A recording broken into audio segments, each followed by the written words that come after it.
Welcome everyone to another installment of the AFF CNY pre-conference interview series. I am Shemin Vizzi. This next workshop presenter will discuss the importance of building a positive relationship between parents and foster parents, or co-parenting. Let's check out the interview. Welcome back, everyone. Thank you so much for joining us. Why don't you introduce yourself to the community, what your name is, and how you are connected to foster care or adoption for everybody to know about. So, hi everyone. My name is Michele Favale, and I am a licensed marriage and family therapist. And I work at Rising Ground, which is a foster care agency in New York City. And I am the co-parenting coordinator, and my role there is to help foster relationships between parents and foster parents while children are placed in our care. So I see after reading a lot about you, what made you feel it was important to develop this co-parenting approach? I mean, to you, it might be very like, okay, well, you don't understand. That's very natural. It has to have. But why did you feel that this was necessary to develop something? Yeah, absolutely. Because, kids come into our care and they need support from all angles. The family needs support. So the purpose of foster care, right, is to be temporary, to temporary place while families work on, maybe changing some things to provide a safe, stable, and safe environment for them to flourish. And so what we started to look at was that this relationship between parents and foster parents historically has been kind of kept very separate. And foster parents were doing stuff over here and parents were doing their stuff over here. And the children are really caught in the middle of that. And they had two different homes, and maybe two different types of structures and communication and stuff. And they felt this pull, I love being with my foster family. I love my biological family. And so what we really looked at was like, well, that doesn't make sense, right? When you look at historically what co-parenting looks like in families, looking at divorced families, it's really on the emphasis of communication and stability and doing the same thing in both households, right? And that is how we're going to help support the children that are in these situations. And so we took a look at that and we said, how can we take that type of model, a family approach, and move it into foster care, which again had kind of kept these two groups of people very separate. And it started to just make sense then to work that way, right? Of saying, let's bring them together. Let's have them have conversations. Let's have the adults be on the same page with everything that's going on in this family. And then we can, that's how we're going to help then the children to find that stability, right? So it's not one family, this family. It's like, everyone's kind of saying the same thing and helping me from all angles. Right. So you are a licensed marriage and family therapist. So you've been doing this for it says 13 years.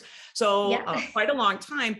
But how did that develop into foster families and co-parenting? Was that something that started developing over time and you saw the need for it, or how did that develop for you? So I had been with Rising Ground for a bit in other programs. And we had been approached by the Red Lake Horowitz Foundation to really to start looking at this idea of co-parenting. And so there have been other places around the country. North Carolina has had some successes that we started to look at. And so the foundation had reached out to Rising Ground and said, what could we do here in New York City that could start to pilot this approach.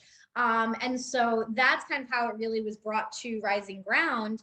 And being a licensed marriage and family therapist, working with the agency in another capacity, said, hey, this just makes really great sense. If we're going to start this idea of co-parenting, we really want it to be founded on family approach, right?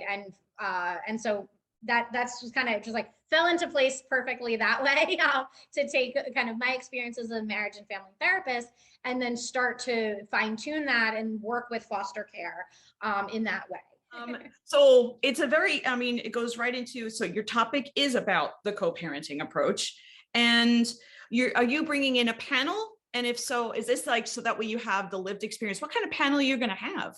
Yes, we're very excited. So new this year is we're going to actually have a panel of parents and foster parents who have developed a really positive relationship, so that they can share their experience of what makes it different, right? Why does this approach with co-parenting feel different for the parents and also for the foster parents? And so I'm really excited for them to share their experience because they're living it, right? So it's not just me saying, yeah, this works, this is great, and whatnot, but it's really being able to finally show the impact, and how parents feel, because they tell me their stories, and now I'm really glad that I get to share and they get to share their stories with a larger audience, because I think they tell it way better than I can.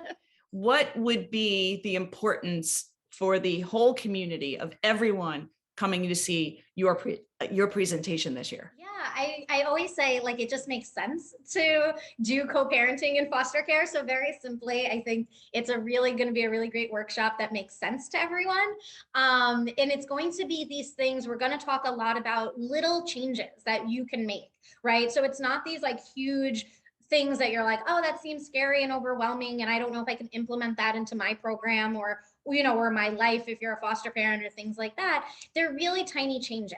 And I think when we start to look at what small little changes we can make in foster care and to develop this relationship, it doesn't feel so overwhelming anymore. And then it kind of just makes sense. And you're like, well, why don't we do this? Why is this so new? And I want that to be what people take away, is like, this shouldn't be so new and revolutionary. This should be kind of the standard practice for foster care. And so I think that's kind of what my hope for everyone is, that they get out of that.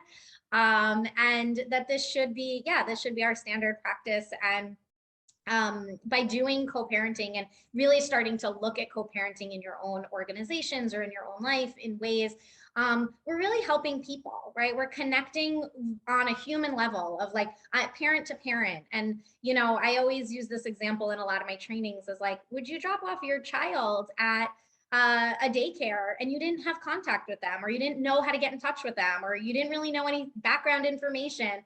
And so kind of taking that energy and saying, well, that's what we ask in foster care usually. Let's change that.